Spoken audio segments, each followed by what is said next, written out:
Hi everyone, welcome back to Jazz and Blues Ukulele with me, Matt Stead. In today's video we're going to look at a beautiful piece by Thelonious Monk, Round Midnight. Thelonious Monk was one of the founding musicians of the bebop movement, where things started to get a little bit more crazy and complex, and you'll really notice that with the unusual chord choices throughout this song. Later on, Thelonious Monk was a really important part in the development of hard bop, where musicians started going back to playing music really emotionally and away from the million notes per measure of bebop. This song was officially composed in 1944, although there are rumours that it goes back to the 1930s, and it's been covered by so many brilliant musicians, including beboppers like Dizzy Gillespie and Charlie Parker, and then later on in a more sparse way by Miles Davis. And that's the kind of mood that we're going for with our arrangement of this. We want to keep things really sparse, really emotional, and really beautiful.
One of the things that Thelonious Monk was really famous for was his esoteric use of chords. Chords that give a slightly discordant feel and quite an exotic feel.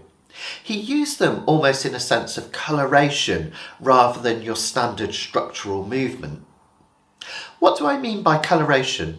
Well, rather than the traditional horizontal movement of chords where every chord follows into another, a kind of formulaic structure, things like 1-6-2-5 progressions and backwards around the circle of fifths. Rather than those kind of progressions, he uses a lot of chromaticism, so chords that are only half a step away from the chord that preceded or followed it. And also he used chords as coloration. He would take an exotic chord that wouldn't fit in a normal progression and he would use it even if it sounded slightly discordant at that particular moment. It's one of the things that many people find challenging when listening to modern jazz, but for many people it's like ear candy. Those delicious chords really stand out. And you'll notice at this point in jazz there's the introduction of more and more dissonance, notes and chords out of key, the ones that kind of challenge your ears, and that's really interesting. And that really peaked in the 1960s with free jazz, which was almost like anything goes. And you can even think about the whole history of jazz as a playoff between consonance and dissonance. If you think of early jazz, we have those really straightforward chord progressions and notes that really strictly stay within the key.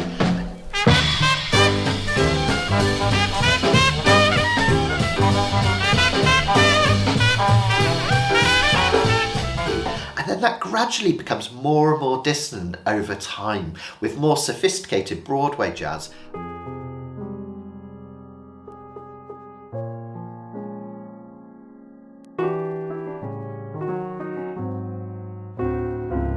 And then the introduction of more rebellious jazz with things like bebop.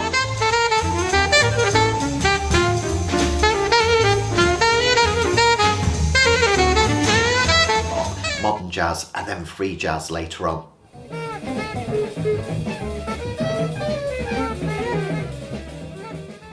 This might sound like a bit of a cop-out, but actually I mean this in an encouraging way.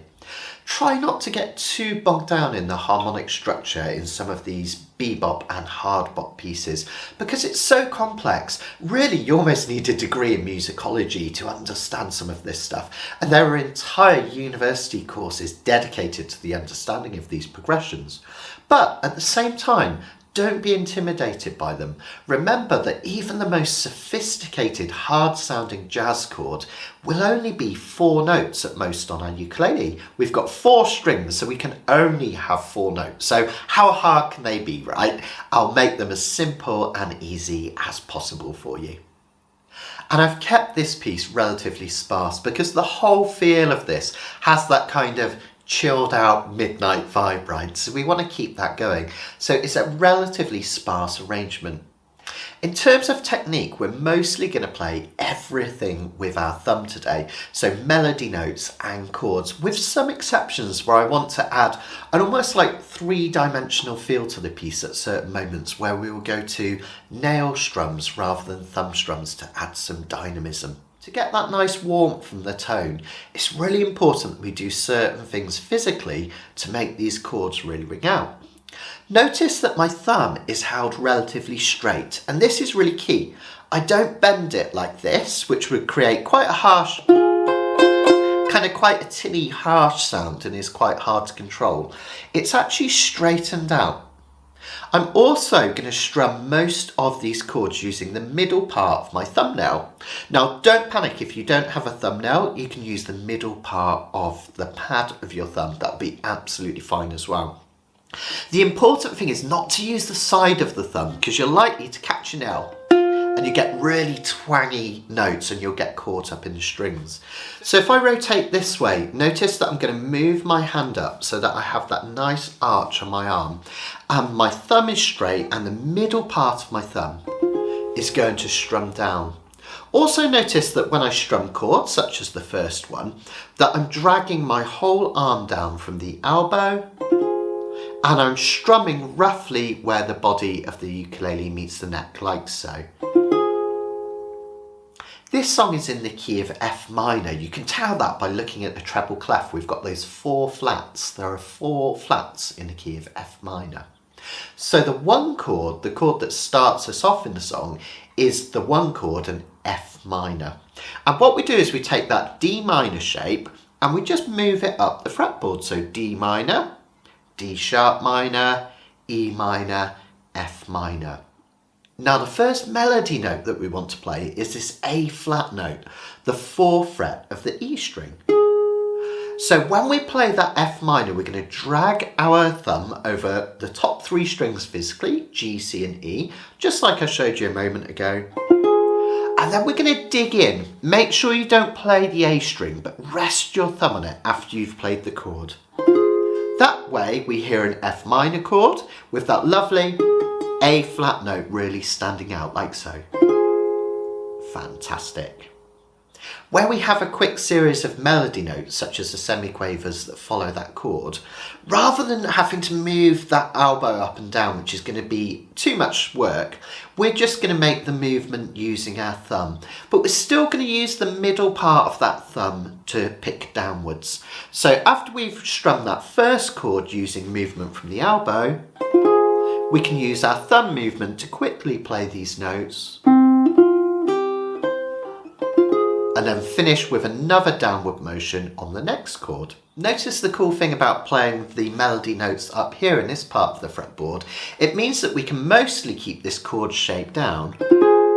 As we hit the first two notes, we just lift off our third finger, and as we hit the next two, we lift off our second finger, and then we can complete that phrase with the chord coming down. Now, if you're playing low G, those notes that you play on the G string you can replace with the third fret of the E string for the G and the third fret of the A string for the C. So you could play off 5 on the C string, and then third fret of the E string and third fret of the A string and back to the chord. But obviously if you are playing high G, it means that we have a really nice economy of movement. We hardly have to move these fingers at all, and that's what we're looking for. So our opening phrase will sound like this: 3, 4.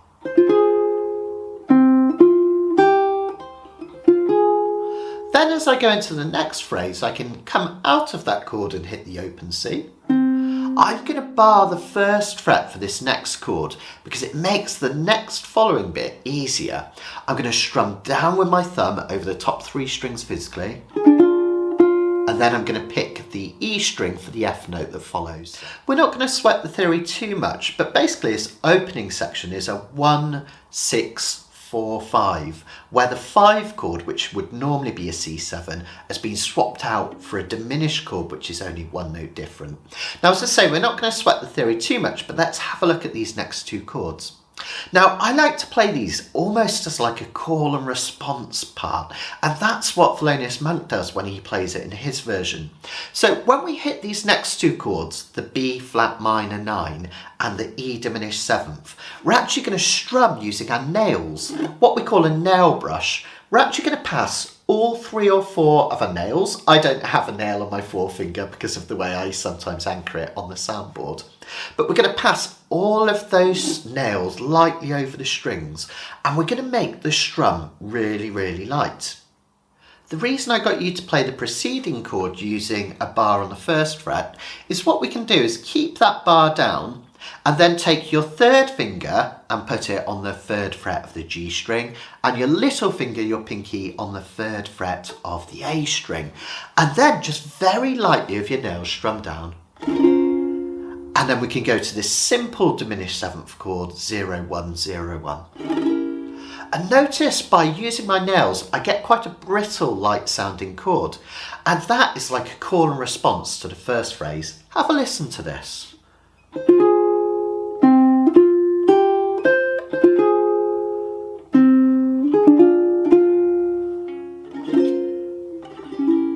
Do you hear that at the end? It's like a little echo. So we have the strength of the main melody and then a little call and response echo following it.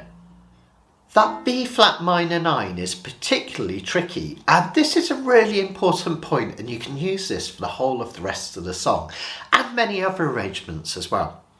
If you find that chord too tricky with those 2 fingers on the outside 2 strings of the 3rd fret and the bar, what you can do is simplify it by just not playing the note that's on the G string, this B flat note up here at the 3rd fret. So in effect, you can just do a bar of the bottom 3 strings physically of the 1st fret, and then your little finger or your 3rd finger on the 3rd fret of the A string, like so. Now we're still going to do that nail brush to get that real nice lightness, but try not to touch the G string as you do it, like so. Now it just gives you an easier option. If you can do the full chord, it's nice to do it because you get the complexity of all of those notes. But if you struggle, just try playing the bottom 3 strings, and you can apply that to any of these difficult chords up and down the fretboard. And if you think, well, that's a bit of a cop-out, There are many, many brilliant players, some of the most famous players in the world that do this, and on tricky chords they'll only play 3 of the strings, and you'll notice it on many arrangements as well. So if you struggle, use the 3 strings. If you can do the 4-string version, brilliant. So let's try that opening phrase after 3, 4. 3, 4.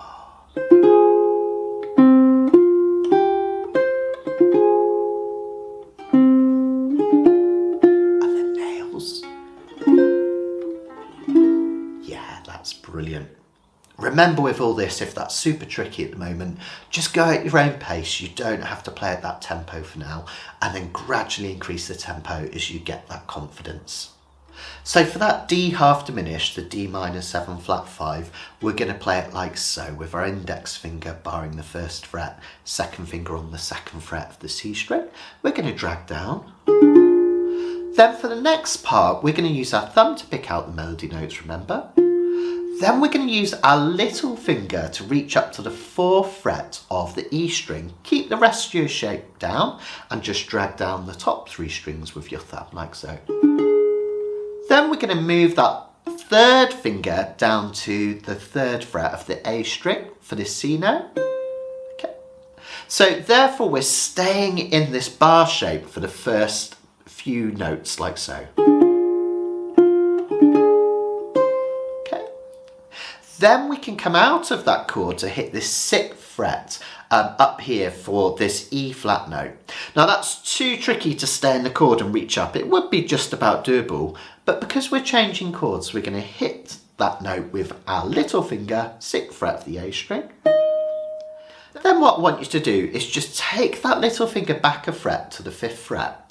And then for the rest of this chord, which looks really awkward, just build a D minor shape over the top. Okay, so little fingers on the 5th fret of the A string, and then we literally just build a D minor shape on frets 4 and 5 over the top for this lovely D minor half diminished chord. Isn't that lovely? One of those colourful chords that Thelonious Monk used, which I talked about. And when you see it written out as a tab, you think, how on earth can I put my finger in that shape? But if you think about it, little finger on the 5th, D minor shape, it's not so bad. So let's put that measure together really slowly this time after 3, 4. 3, 4. Little finger, 3rd finger, little finger at 6, drag back, and that lovely chord on top.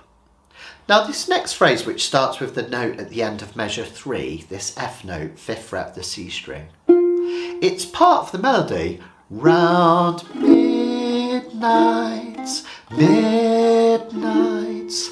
But to keep that lovely textured corner response going, I like to use nail brushes for all of the chords in measure 4. Again, tough chords here, so let me show you the 4-finger version, but again, feel free to simplify them by leaving the note off the G string and just playing the C, E and A strings. But to do the full chords, for the D flat minor 7, just put 2 fingers at the 1st fret on the G and C strings, and then your 3rd finger or your pinky on the 2nd fret of the A string. Isn't that lovely? A real spicy chord. Then we've got an F sharp 7, which would normally look like this, just an F sharp moved upwards. But the trouble is, we need this B flat note here to be the last note that we hear. So we've altered this chord.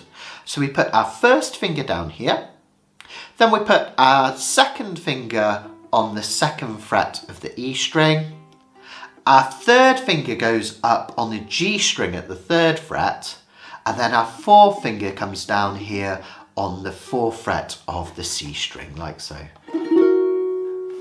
And then for the next chord, we can either flatten out using just your ring finger across the G, C and E strings, like so.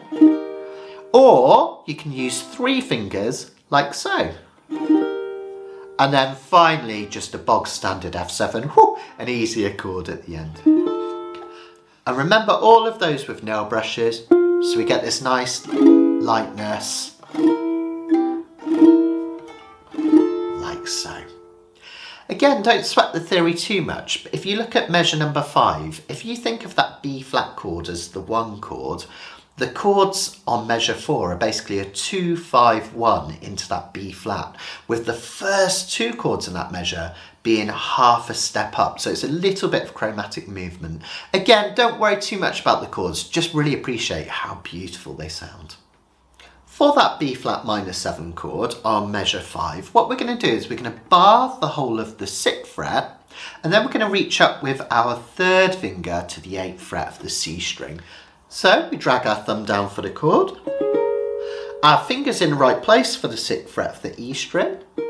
For the 9th fret, use your little finger, take it down to the 8th fret of the A string, and then up to the 11th fret. At this point you can move out of the chord because we're about to transition into another one. Then for the E flat 7, just move your little finger back from the 11th to the 10th fret and build what looks like a G7 shape on the C, E and A strings like so. Index finger comes up here onto the 8th fret of the G string, and you can strum that whole thing out. Now to get this one to sound clean, you're going to have to use the very tips of those fingers. Keep them standing up nice and straight. Thumb on the back so we have that nice circle. Press relatively firmly and experiment with moving those fingers about until you can get a clear chord. Again, if you want a simplified one, just do that G7 shape on the bottom 3 strings and miss out the note on the G string to make that much easier. So measure 5 really slowly will sound like this. 3, 4. Change into that E flat 7 chord. Now our finger's in the right place for this note at the 9th fret of the E string. Then just bar the 8th fret, 3rd finger on the 10th fret, and we're just going to strum down the top 3 strings for this F minor. Okay, lovely. Again, you might need to experiment with finger placement to get that to ring clear. These next 2 chords are proper spicy Thelonious Monk chords. They're not too difficult once you get the hang of the shape, and they're really fun. Take your index finger and place it on the 9th fret of the G string. 2nd finger covers the middle 2 strings, C and E strings, at the 10th fret. And then your 3rd finger comes down here and covers just the 11th fret of the A string. So it looks like almost like 3 bars in a row, but this finger is only really touching the G string, doesn't need to press the others. This one is really putting most pressure on the middle 2 strings. If it hits the A string, doesn't matter because this one cancels it out here. I'm going to do a really nice light nail brush down on this chord. Isn't that great? A B flat 7 flat 5. And then for the next chord, all we're going to do is we're going to keep that exact shape down and we're going to drag it back to 3, 4 and 5. Isn't that cool? So we hit it once up here at the 9th fret and then once back here at the 3rd fret. Yeah, lovely. Next up we have another of these chromatic runs. This just means several chords in a row that are descending notes chromatically. That just means half a step down. So we have a type of D chord, a D half diminished. A type of D flat chord, which is half a step back. We've got a D flat 7 flat 5. Then a type of C chord, which is a half step below again. And we've got a C7 flat 9, a really lovely chromatic movement. As long as you get your fingers in the right place for this first chord, the ones that follow are relatively simple. So, 1st finger on the 1st fret of the G string, 2nd finger on the 2nd fret of the C string, and then your little finger here on the 4th fret of the E string, like so. That gives you the D minor 7 flat 5, otherwise known as a D half diminished. Then what we do is I like to take my index finger down to the 1st fret, and I just bring my little finger back to the 3rd fret of the E string, like so, for this really beautiful D flat 7 flat 5 chord. We hit 2 of those, drop down here to play this F note, 1st fret of the E string, move it back up for the first part of this C7 flat 9, and then little finger or 3rd finger drops down for the C note. Now with the timing, that sounds something like this.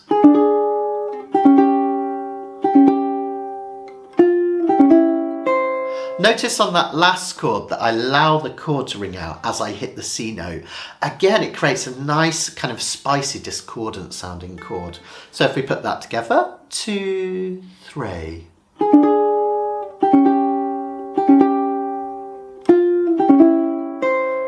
Fantastic. This song's in AABA format. You can think of that as verse, verse, bridge, verse, AABA. So here we repeat the A section, and the second time we ignore the first repeat and we do the second repeat. Let's play through the first A section really super slowly. Now, if you're not able to play it at this tempo yet, don't sweat it. This is a really tough piece and you might need to take your time. But just so you can hear how it works, let's go through that A section as if we're repeating it. So from the top, 3, 4.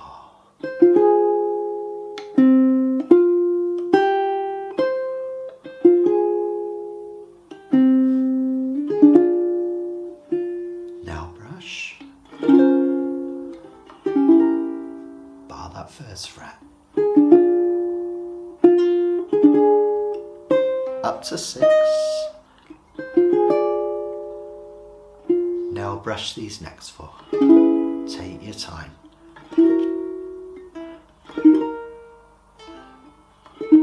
Next line up to 6 and 8. Up to 11 and back to the 10. Bar, and then our 3-part bars. Lovely. And now this time we'll do the second repeat, which is very similar. We've got that 1, 2 again up here, 1st fret, 2nd fret.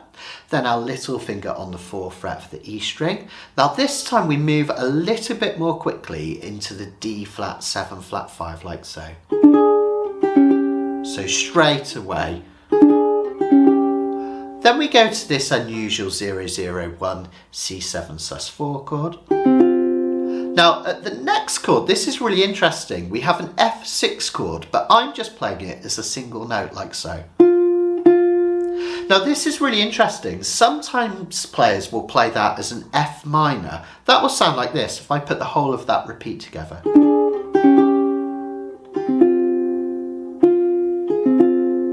Has a kind of almost a sadness to it at the end. Played as an F major 6, it will sound like this. That little bit lighter. Now I like to be really ambiguous purposefully, so actually I just finish on the F note. So it could be thought of either as a major or a minor chord. It's ambiguous, which is really nice. Plus it keeps it super sparse.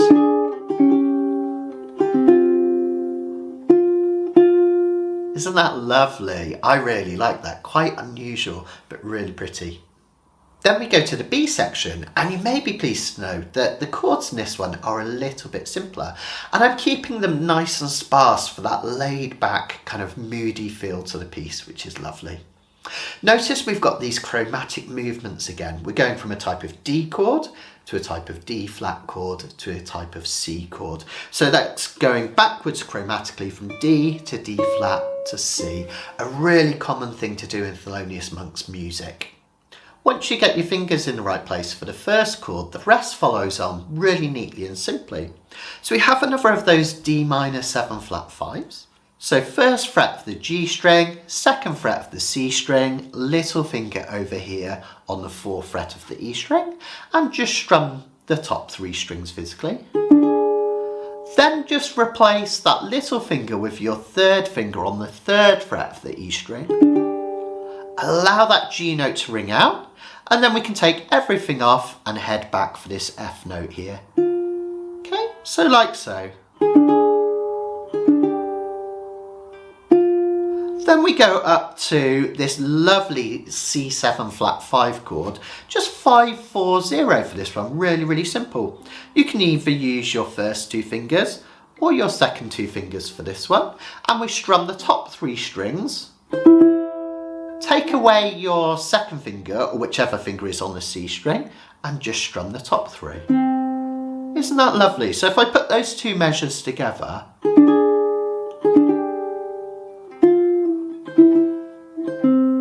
Really simple yet really effective, right? Then we carry on in the same vein. We've got another one of those D minor 7 flat 5s with the stretchy out little finger. Back to 3. And this time we just play the same chord twice. Really simple, right? Let's put those 4 measures together, the start of the B section. 2, 3, 4. Hang on. Beautiful, then we do it again. This time, same chord twice.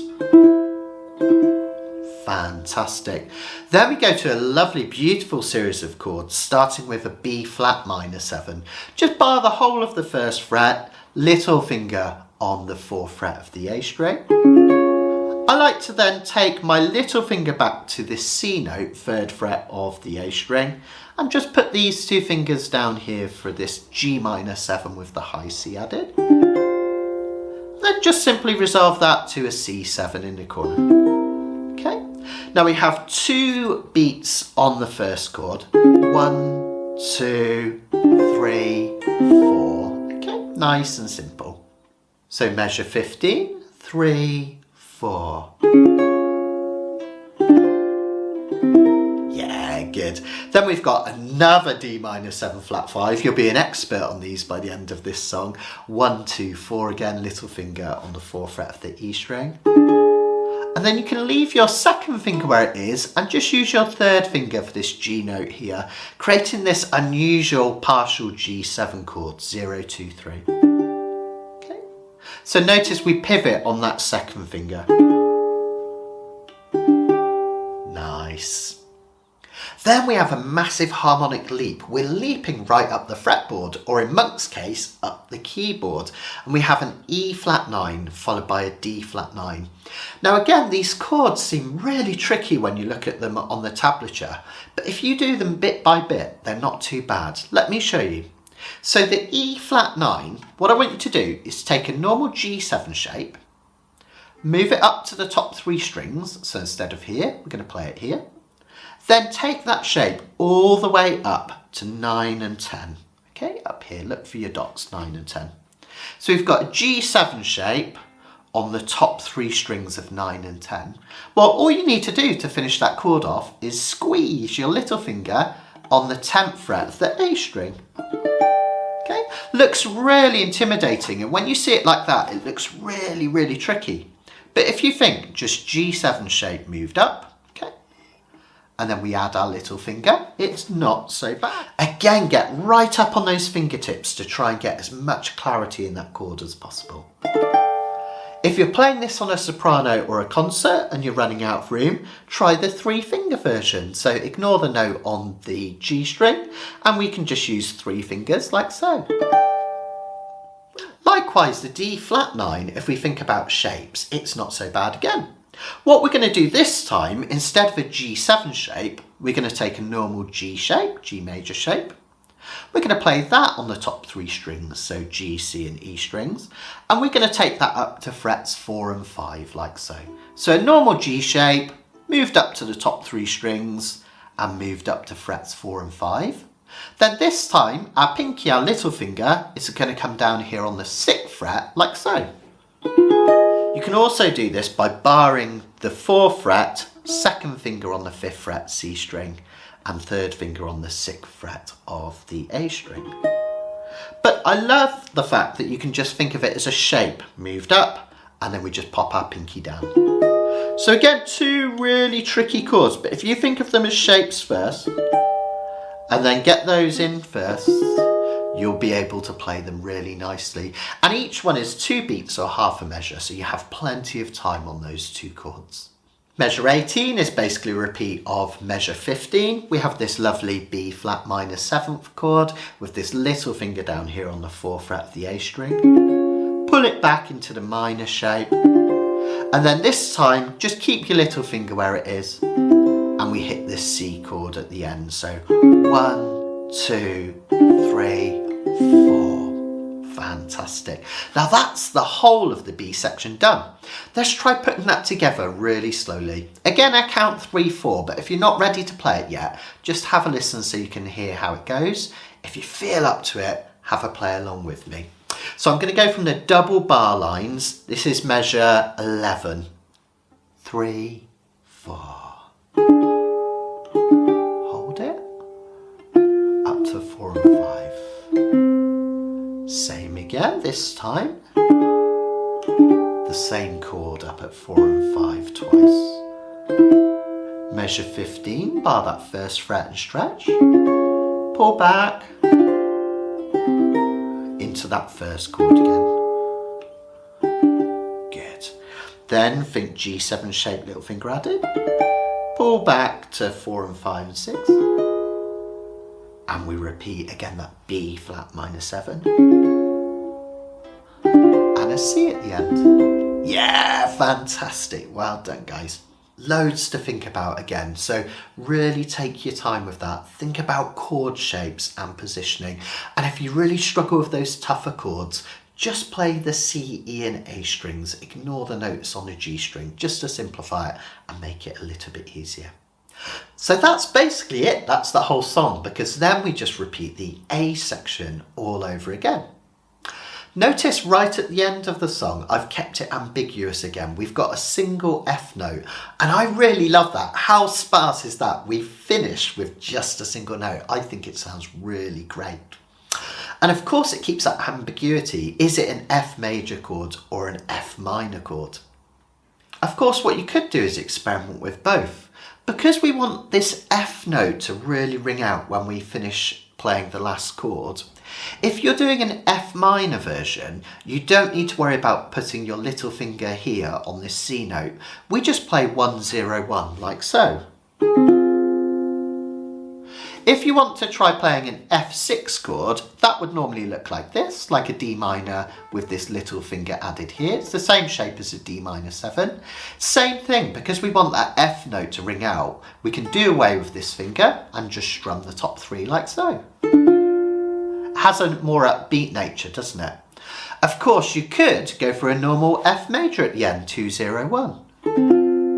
And each one will have a slightly different sound. Have a listen. I'll do the penultimate 2 measures and you can see which you like best. So, with just the F note.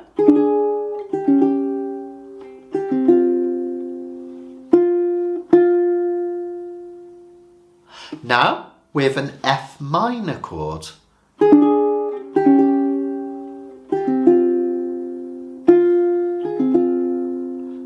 Really melancholy, isn't it, with that minor chord?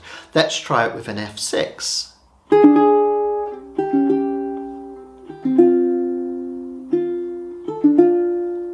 Has that sense of optimism, doesn't it? Really interesting. So experiment and see which you prefer.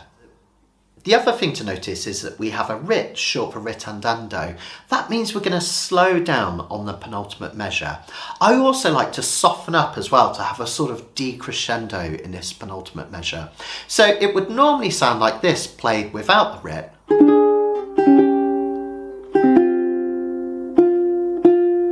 But if we slow down, it has a feel of just like gradually coming to a halt.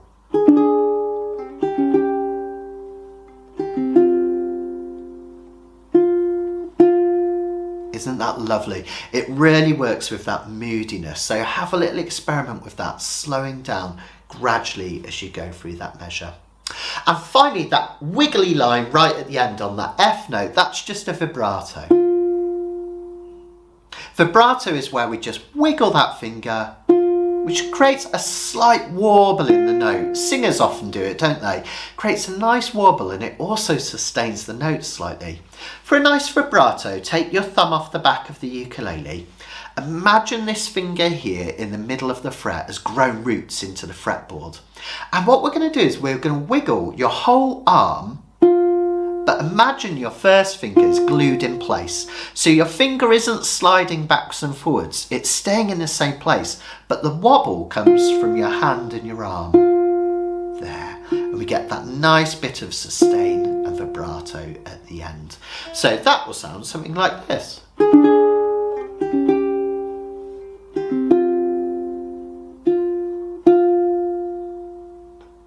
just let it naturally decay. Fantastic. And that's it, you've done it. So remember, we've got that A format. So the first A section twice, then a nice B section, a bridge, and then we repeat the A section at the end with that lovely ritandando. This is a really tricky piece. This is much tougher than anything else we've done in the jazz and blues course. But I wanted to keep a nice chronology of our jazz and blues. But don't worry, we'll do something much more simple in the next lesson. But think of this as a challenge. Take it really slowly. Even if you can't play the whole thing yet, just learning about adding dynamics in by varying thumb strums and nail brushes, that's a fantastic thing. Even if you've just learned a few new jazz chords, that's absolutely brilliant. All of these little things really help your playing in the long run. And of course, take your time. Take it measure by measure. Go really way below tempo and feel free to simplify those chords to just the notes on the C, E and A strings as well. And most importantly, just really enjoy it. I love the sound of these sophisticated jazz chords on our ukulele. And remember, don't be intimidated by the fancy names. We can only play 4 notes at the most on our ukulele, so they can't be any more scary than normal chords, right? And remember, if you think of them as shapes, you'll be absolutely fine. I'll see you in another jazz and blues lesson very soon. Take care, guys, and Yukon.